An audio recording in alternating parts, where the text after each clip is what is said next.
Max Skinner is a moderately successful trader in a city finance company.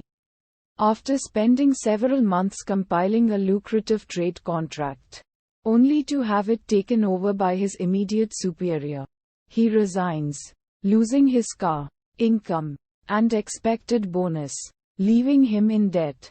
The same day he receives a letter from a notary in France, telling him his uncle Henry has just died, bequeathing him his estate in Provence. This is Le Griffin, a house and vineyard where Max had spent much of his childhood.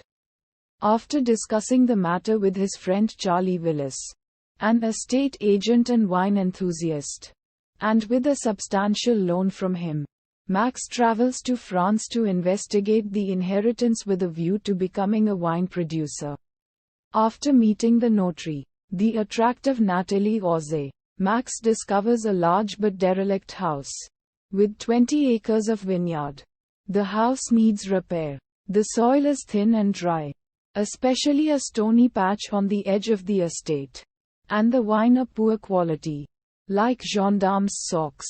As he tells Charlie later, he makes several excuses to spend time with Nathalie, taking her to lunch to discuss improving the wine, and later to an antique fair to check the possibilities of selling off some of the furniture.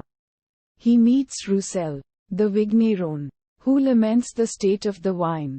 Blaming lack of investment, Max proposes to call in an enologue to advise on improving the wine, which disturbs Roussel. Max also finds a picture of Henry with an American woman who he doesn't recognize. Udharan Chinne. The story cuts to Bordeaux, where a wine merchant, Fitzgerald, is hosting an exclusive wine tasting for a specialist wine, Le Coin Perdu, a fine quality, but a small production, 600 cases, to be sold at prices of $40,000 per case. Back at Le Griffin, Max is visited by a young American woman, Christy Roberts, who tells him Henry was her father. Max confirms this by showing her a picture in which she identifies her mother. Max suggests the inheritance may be hers, not his, and they consult a lawyer, Maitre Bosque. He tells them it is a gray area, and could take months to resolve. In the meantime they should both stay at Le Griffin, to avoid abandoning their claim. Under the same roof Max and Christy are soon at loggerheads, ending when she hits him with a skillet during an argument, knocking him unconscious.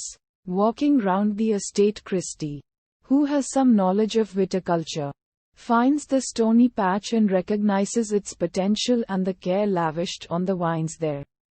In the village Max meets Fanny Chanel, a restaurant owner who is attracted to him. Max and Christy are invited to dinner with Roussel, and Max is surprised at the opulence of Roussel's home, in contrast to his usual rough appearance. Udharan Chinne.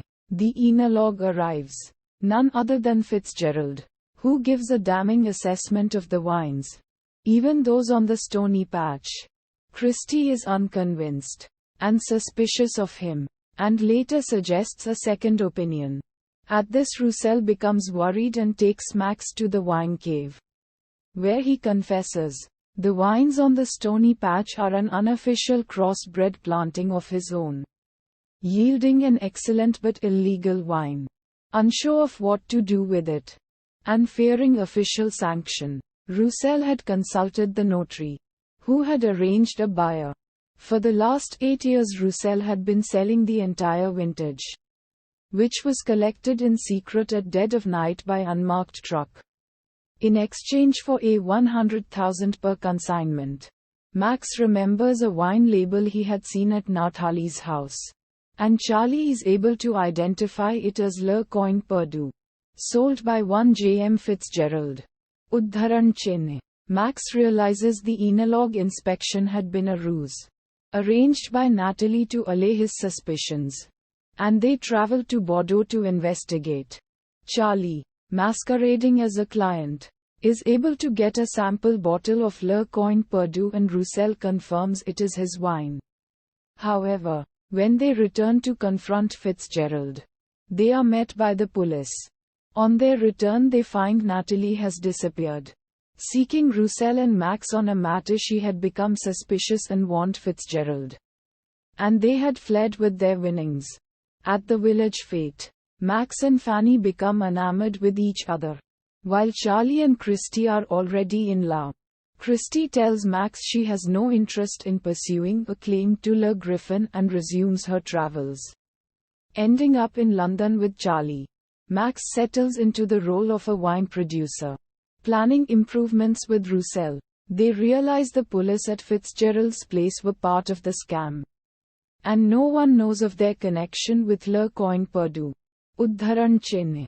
The story ends with a party thrown by Max and Fanny to celebrate the completion of a good year.